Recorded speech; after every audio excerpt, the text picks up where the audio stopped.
Bien, monsieur le préfet de police, monsieur le directeur général de la police nationale, monsieur le directeur général de la gendarmerie nationale, mesdames, messieurs, je voulais, avec vous, à la demande du président de la République, faire un point sur deux grands aspects. D'abord, la sécurisation des cérémonies du 80e anniversaire du débarquement de Normandie, qui aura lieu, comme vous le savez, la semaine prochaine et qui sera un très grand moment pour notre pays et pour le monde, mais évidemment demande une préparation sécuritaire depuis un certain temps que je vais vous dévoiler. Et puis le bilan intermédiaire de la sécurisation du relais de la flamme olympique et donc des Jeux olympiques au moment où nous sommes aujourd'hui à la 20e étape de ce relais de la flamme. Sur le premier point, dans un contexte que vous connaissez de forte tension pour les moyens du ministère de l'Intérieur, pour diverses raisons que vous connaissez, nous avons mis en place un dispositif exceptionnel de sécurisation pour accueillir 25 chefs d'État et de gouvernement et 800 000 personnes en Normandie et en Bretagne, puisque ces trois principaux départements, du 5 au 7 juin, vont recevoir ces commémorations nombreuses, le Morbihan, la Manche et le Calvados. En tout, plus de 43 000 policiers, gendarmes, sapeurs-pompiers et militaires seront mobilisés durant toute la semaine prochaine pour commémorer la mémoire de ceux qui se sont battus pour notre liberté. 3 jours de commémoration, donc, du 5 au 7 juin, avec le président des États-Unis d'Amérique, vous l'avez vu, le chef de l'État ukrainien, le roi Charles, et bien sûr la plupart des dirigeants européens qui ont participé à la libération de notre pays. Plusieurs centaines de vétérans, notamment américains, seront présents. Une ferveur populaire, je l'ai dit, quasiment 1 million de personnes qui pourra assister à ces cérémonies.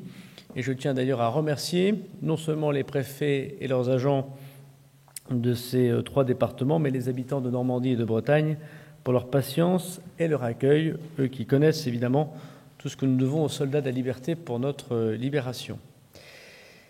Nous n'avons pas de menace particulière par la DGSI ou par les services extérieurs qui toucheraient ces cérémonies, mais évidemment nous mettons des moyens très importants pour continuer à sécuriser, à la fois contre toute tentative terroriste, mais aussi de groupes extrémistes, qu'ils soient d'ultra-droite, d'ultra-gauche ou d'écologistes radicaux, ou de ceux qui, dans le contexte géopolitique que nous connaissons, cherchent des moments pour la visibilité de leur cause, en utilisant médiatiquement, évidemment, cet événement qui sera retransmis dans le monde entier. 12 000 policiers et gendarmes seront présents pour la seule journée du 6 juin. C'est un dispositif exceptionnel, puisque c'est bien sûr le 6 juin que se concentreront l'essentiel des cérémonies, avec notamment la cérémonie à Omaha Beach, qui sera la grande cérémonie que présidera le président de la République. Il y aura 48 unités de forces mobiles mobilisées le 5 juin, 60 le 6 juin, 28 le 7 juin. Et je remercie le ministère des Armées. On comprend pourquoi ils sont particulièrement mobilisés pour cet événement, puisque l'armée de l'air et la marine seront là pour sécuriser, comme la réglementation en vigueur l'évoque, l'espace aérien et l'espace maritime entre Cherbourg et le début de l'île Hauts-de-France. En matière de sécurité civile, nous avons procédé et nous procéderons jusqu'aux dernières heures à un dispositif de déminage absolument complet. Chaque site fera l'objet d'une inspection de sécurité globale avec l'appui de 80 démineurs, dont 16 plongeurs et 50 équipes cynotechniques en détection d'explosifs. 350 sapeurs-pompiers spécialisés seront d'ailleurs en appui de ces forces de déminage. En tout, sur les 3 jours de ces cérémonies internationales, 30 cérémonies seront organisées dans de très nombreuses communes différentes de la Bretagne et de la Normandie, et parmi elles, je l'ai dit, la cérémonie internationale d'Omaha Beach le 6 juin. Par ailleurs, le président des États-Unis d'Amérique restera un peu plus longtemps que ces cérémonies sur le sol national, notamment sur la plaque parisienne. Le préfet de police aura l'occasion d'y revenir, ce qui nous permettra bien sûr d'être là aussi au rendez-vous de cette sécurité. Il s'agit donc pour le ministère de l'Intérieur du plus grand événement commémoratif qu'il aura eu à organiser dans son histoire, dans un moment très important pour notre pays, le 80e anniversaire, dans un moment également de tension de ces diverses expositions, la crise géopolitique et les évolutions de la guerre au Proche-Orient, qui touchent évidemment notamment nos compatriotes juifs, mais qui poussent les préfets, notamment le préfet de police, à avoir d'énormes moyens pour tenir des manifestations pas toujours déclarées. Évidemment, la situation en Nouvelle-Calédonie, la lutte contre le terrorisme de manière générale. Je voudrais évidemment noté les événements qui se déroulent autour de l'autoroute du sud de la France dans le Tarn, dont la semaine prochaine, une nouvelle manifestation revendicatrice est annoncée. Et puis, bien évidemment, les élections européennes qu'il nous faut sécuriser le 9 juin prochain. Dans ce contexte, c'est mon deuxième point, les Jeux olympiques et paralympiques continuent. La flamme était hier en Mayenne, elle est aujourd'hui d'ailleurs justement dans le Calvados et elle sera demain dans la Manche. Et cette 20e étape nous permet de faire un point sur la préparation des Jeux olympiques, mais aussi remercier les services du ministère de l'Intérieur, les préfets, puisque ces 20 premières étapes, dont Marseille, s'est déroulée sans aucun accroc, avec évidemment énormément de moyens débloqués par le ministère de l'Intérieur. Je rappelle que deux types de menaces ciblent particulièrement les Jeux olympiques et paralympiques et donc le relais de la flamme. La menace terroriste d'inspiration islamiste et une menace certes moins importante pour la sécurité des personnes, mais importante évidemment pour notre pays, la menace dite contestataire. Sur la menace terroriste d'inspiration islamiste, je veux redire que nous n'avons pas de nouveau de menace caractérisée qui toucherait ni le relais de la flamme, ni les Jeux olympiques et paralympiques.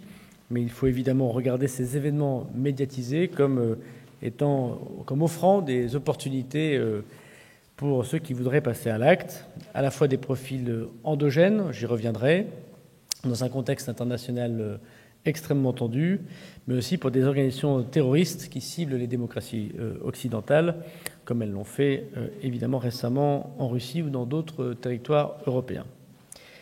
Le dispositif de sécurité du relais de la flamme est très important. Chaque jour, 1500 policiers et gendarmes sécurisent le relais de la flamme, dont 18 agents sont directement chargés de la protection de la flamme, 2 unités de force mobile, une équipe du GIGN qui est 24 heures sur 24 avec les porteurs de cette flamme, un dispositif de lutte anti-drone intégré qui montre sa grande efficacité, j'y reviendrai, puisque depuis le 9 mai, arrivée de la flamme à Marseille, c'est donc en tout 31 000 policiers et gendarmes qui ont été mobilisés avec des moyens très spécialisés, hélicoptères et moyens nautiques ou des grimpeurs, parce qu'il y a eu beaucoup d'étapes en montagne de cette relais de la flamme.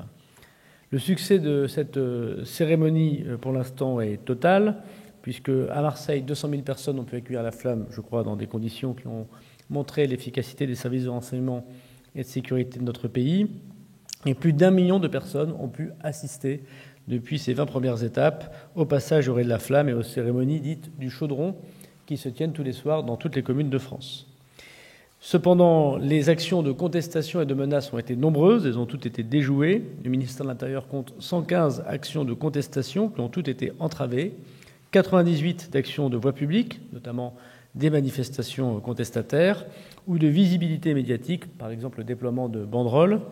On peut les diviser en plusieurs sous-thèmes qui vous montrent sans doute les sujets de revendication du moment. 42 actions de la mouvance pro-palestinienne, 14 actions de la mouvance dite anti-JO, 10 actions des mouvances qu'on appelle environnementalistes, souvent liées d'ailleurs à des sujets locaux ou lorsque la flamme passait par tel ou tel territoire, 10 actions pour des motifs sociaux, 4 actions des mouvances d'ultra-gauche, 9 actions diverses, prosélytisme religieux par exemple.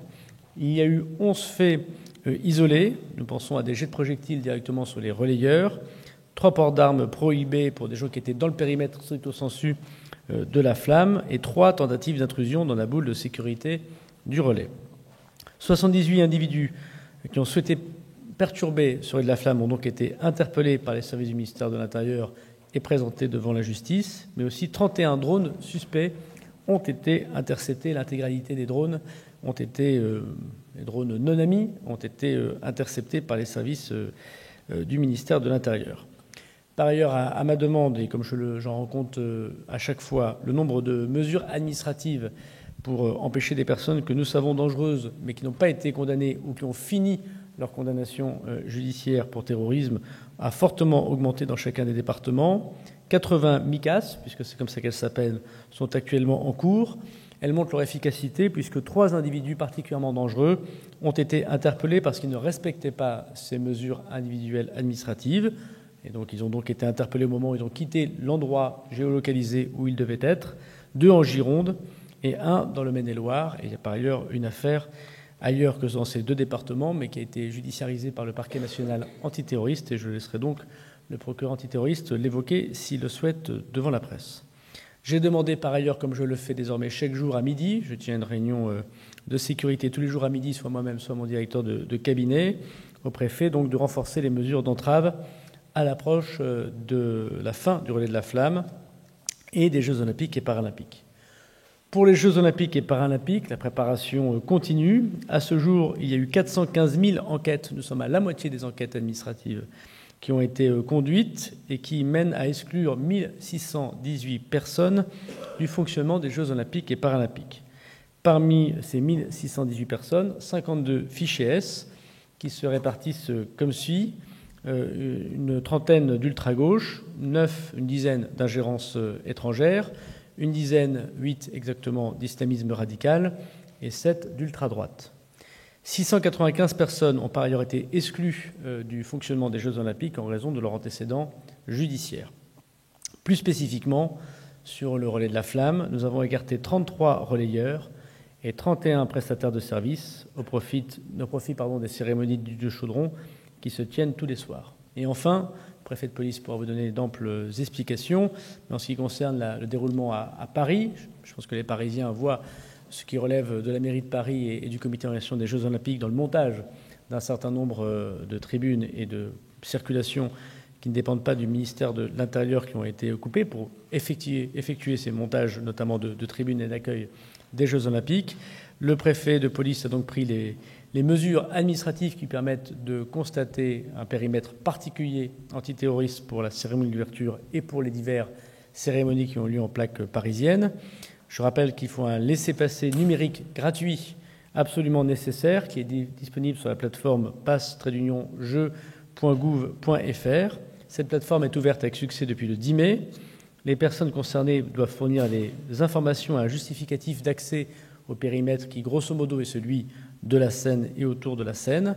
Et une enquête de sécurité est effectuée à chaque demande. Ils recevront donc leur QR code gratuit leur permettant de rentrer dans ce périmètre. À ce jour, c'est un succès. Près de 85 000 demandes de ce QR code ont été effectuées jusqu'à ce matin. Mesdames, Messieurs, avec les directeurs généraux et Monsieur le Préfet de police, je suis prêt à répondre à vos questions.